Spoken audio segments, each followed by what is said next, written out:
時計がなる、それを止める、ドアを開けるだけなのに、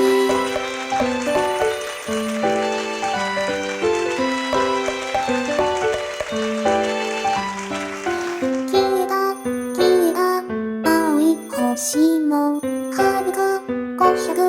年前のサラカドゥーラに燃え尽きて、清くひかった。あれが僕らの機体ならば、ずっとそれを探してたのに、なんで君はそれを捨てたの、捨ててないとな。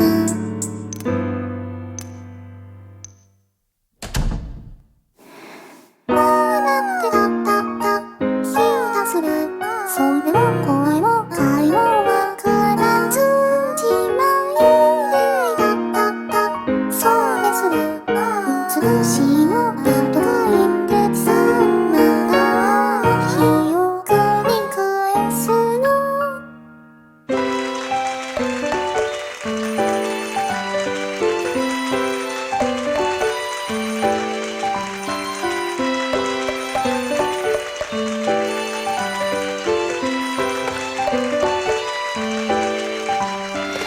見えた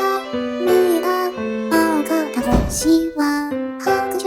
という音があって、前にならえでゆきて、鈍くひかった。それが君のふるさとならば、きっとそれは教えていたのに、なんで僕がここにいるのと教わってないとな。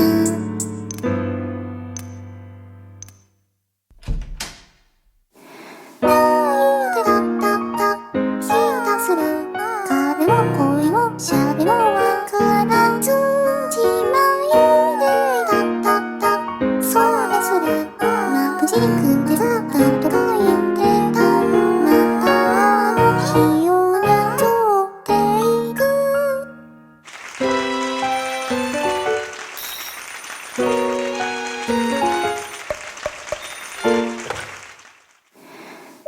るで僕が